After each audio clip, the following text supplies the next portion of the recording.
So earnest money is an important part of a real estate transaction.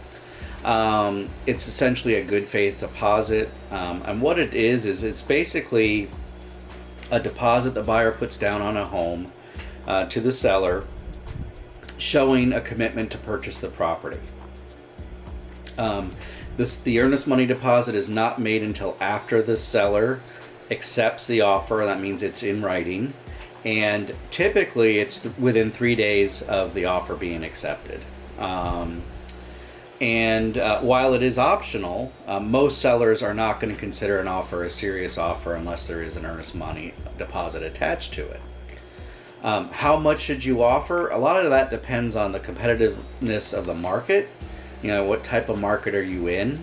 The seller may dictate preferences maybe in the MLS listing description. There are usually some customary practices in the area as well. So it may be different in Miami than it is up here in Polk County, for example. Different in New York compared to Florida. And then the other thing is that it may be used to make an offer more attractive. So typically earnest money deposits range from 1 to 10% of the home's purchase price. Usually they're going to be higher if the offer is a cash offer compared to a financed offer, because at the end of the day, if you're making a cash offer, that means you have all the cash for the purchase of the home. Whereas a financed offer, clearly the buyer doesn't have all the cash to purchase the home, and so you're usually going to have a smaller deposit on financed offers. So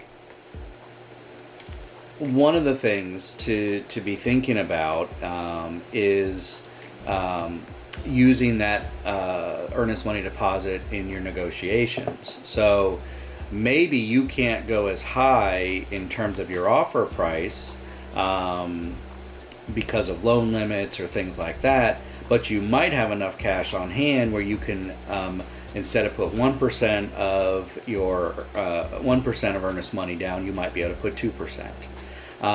That is significant because essentially that is indicating to the seller how serious you are about purchasing the home.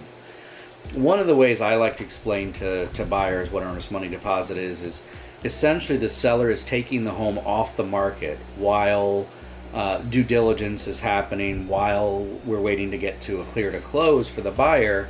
And that's typically 30 days or so, could be even longer. And so that's lost time for the seller.